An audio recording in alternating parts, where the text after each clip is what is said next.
Hey folks, it's the Peoria dude, and I didn't want to leave you hanging in suspense on the price of the property, so I put together this quick little video with 4 tips on how I found my homestead for $5,000.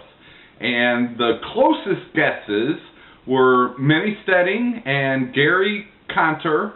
They both guessed $5,500, so they were the closest. And Opal from the suburbs, she lowballed me. She guessed at $4,000, which, you know, there are some properties in Arkansas that are in that price range. But yep, $5,000 is what I paid for the 2.8 acres with water and electric already at the property.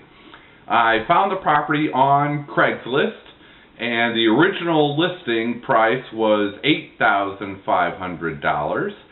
So I got the price down to $5,000, and I won't get into that. But here are 4 tips that someone in a similar situation to me might find helpful. Everybody's in a different situation. I'm just a single guy. I don't have a lot of requirements. It's much different if you've got kids or if you're a couple, or, you know, I don't know.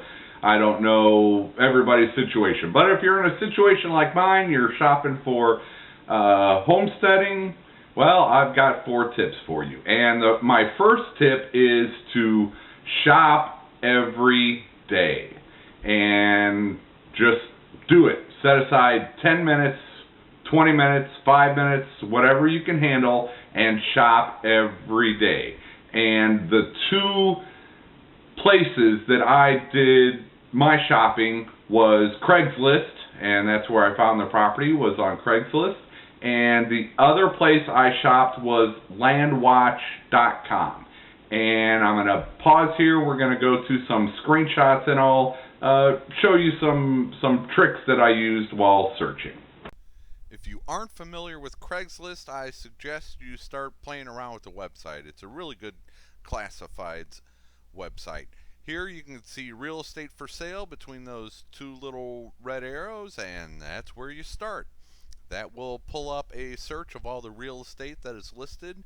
Take a look at the pink box over to the left. I suggest using that price range. Put in your price range. That'll make weeding through all the more expensive properties easier. Now we get to landwatch.com, and this is the main page. These are all listed through real estate agents or the MLS system.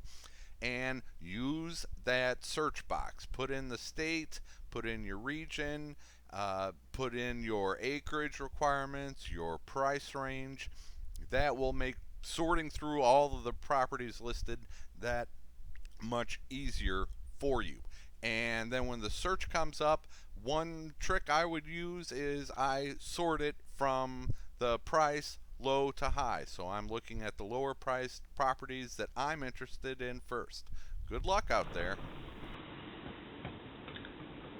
So tip number 1 was shop every day. And I'd suggest Landwatch and Craigslist, especially Craigslist, because Landwatch are properties that have been listed through a real estate agent. They use the MLS system. Craigslist, you are going to find for sale by owner. And those aren't the only 2 places. You need to get to know your area where you're looking for land. Classified ads in the newspapers, those little thrifty nickel magazines that you can get for free. If you have relatives or friends in the area, ask them to keep an eye out. Just be creative and shop every day.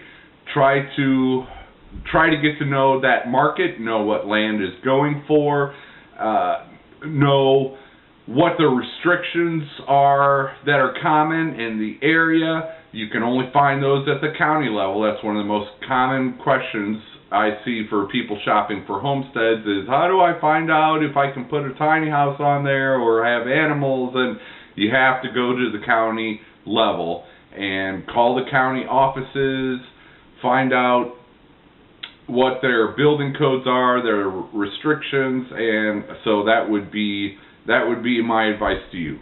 So tip number 1 is shop every day.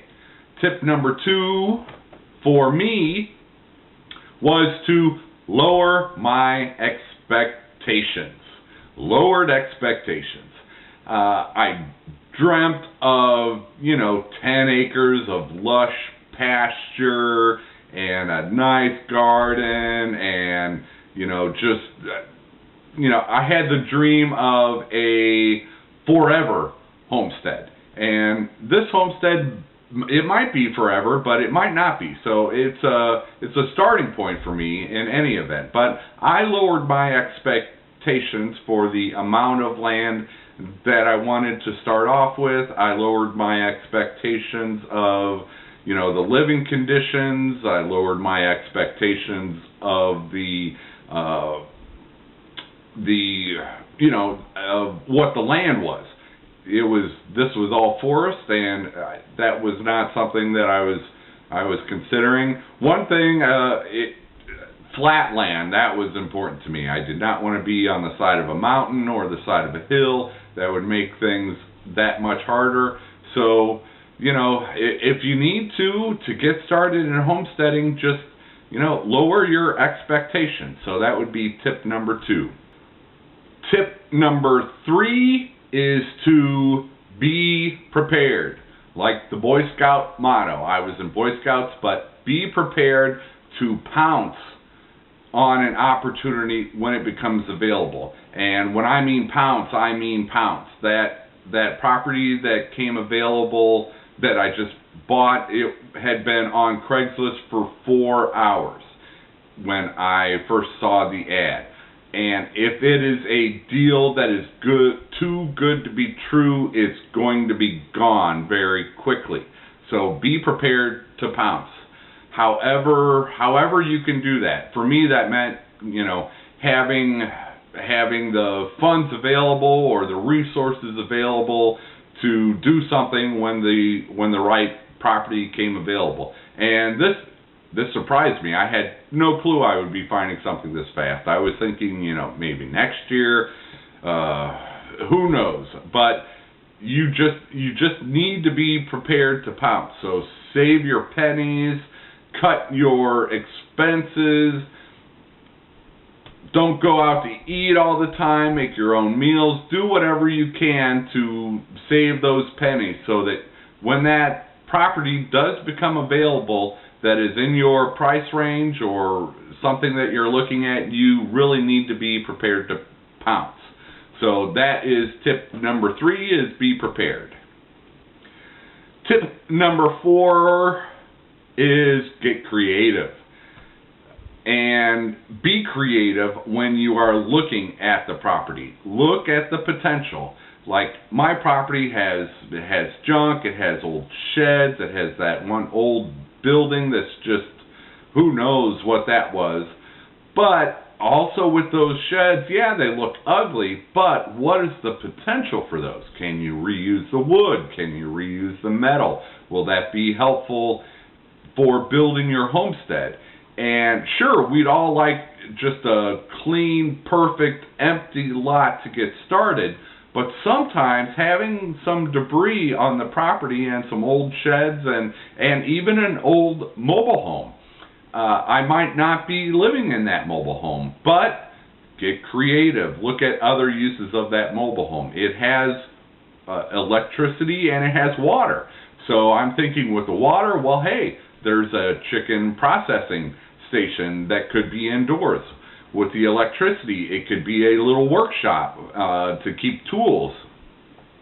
I would not want to heat and cool it. That would be expensive, but use it for storage. I could keep a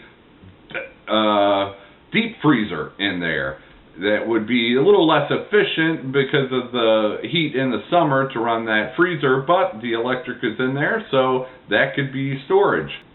So get creative with what is on the property, and yes, it might be ugly, but if you're creative and think of other ideas on what you could use those buildings and the debris, and some of the junk is going to have to be hauled off, that's for sure.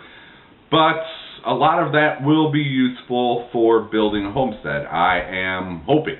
We will be finding out over the course of the next months as I get down there and go. So, okay, number 4 is get creative. Number 1, shop every day. Number 2, lower expectations. Number 3, be prepared. And number 4, get creative. And that's my video for today. I am selling my 2005 Dodge Neon. I might be putting a video up later today about that. It's in the Russellville, Arkansas area. If anybody's interested in a 2005 Dodge Neon, it's white. It's just got 70,000 miles on it. I got it with 58,000 miles on it about 3 years ago, so I only put about 4,000 miles per year on it. I'm not I drive it like a little old lady, and I might do a video on that later today so that when I put up the Craigslist ad, I can, link to that and people have a better idea. $2,500, it's a good deal, and then I can get that Dodge Dakota truck, which the price on that Dodge Dakota truck is $1,600. So hopefully I can, bank a little of the difference there, pay my car insurance and tags and all that stuff. But, okay, thanks for watching. Always use a wind filter.